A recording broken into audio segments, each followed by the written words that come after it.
After giving Sauce Gardner a coverage grade of 38.3 in the Jets' win against the Dolphins on Sunday, it's time to start a dialogue about PFF. Their grades are murky. There's no real explanation about how these grades are formulated, and when they attempted to the other day, it just made the picture even more unclear. So let's dive into Sauce's grade against the Dolphins, and I'll show you why I put no stock into PFF. Let's go. What's going on, everybody? It's Luke here from Play Like a Jet. This is a conversation that I had to have.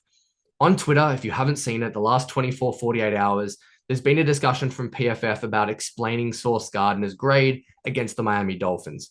He graded out in the mid 50s, but his pass coverage grade was 38.3. They wanted to explain it, and they thought it would be a good idea. And I've said the same thing, that explaining their work and being more transparent is going to relate to more buy-in from customers and from the NFL market and people watching the games. They'll put more stock into PFF's grade. I just don't think it had the outcome they were looking for.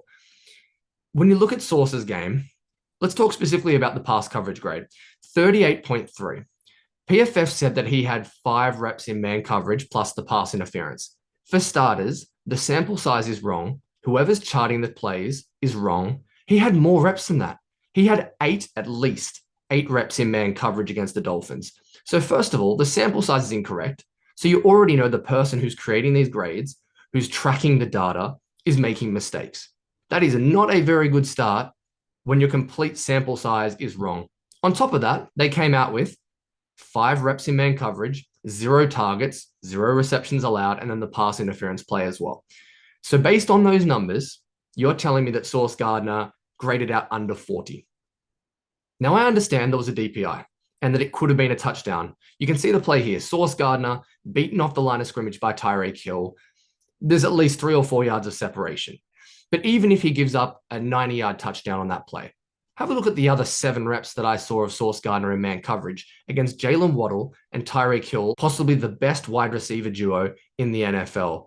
Tight, sticky man coverage, elite getting in and out of his breaks, matching and mirroring. You can see no separation on any of these plays. Sauce Gardner had a fantastic game in man coverage.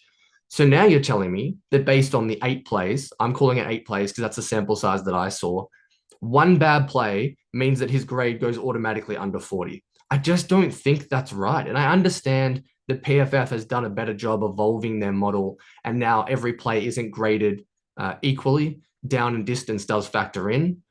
But when you beat Tyreek Hill and Jalen Waddle 7 out of 8 times, that grade is not reflective of the way that Sauce Gardner played. Even if it was a 90-yard touchdown, it does not work out correctly.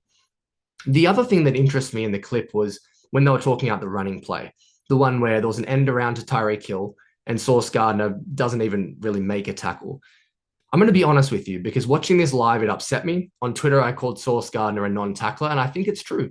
I think he doesn't like to put his body on the line. He's a light-framed dude. That's not really his game. Is it what he's getting paid to do? No, but you still want to see him get better in that area. In saying that, they talked about how that was a huge negative, and their scale is between -2 and +2, I believe, and that probably would have been a -2 because in isolation, Sauce Gardner missed a tackle on Tyreek Hill. But here's the thing. That's only going to be detrimental to about 5 or 10 yards for the Jets. This isn't going to lead to an explosive play in a running game with 11 players on the field. If he gets beaten one-on-one man coverage, that's going to have a far bigger impact. So why are we worrying so much about a missed tackle in the run game when 7 out of his 8-man coverage reps were absolutely airtight? The weighing and the grading and the perspective here is missing. I just don't think there's the right context or the right understanding of what's important for the position. And speaking about the position, cornerback is the most difficult position in the NFL to play, maybe outside of linebacker. It's a reactory position. So you're telling me that if a tackle gets beaten and he allows a sack, his grade is just absolutely blown up.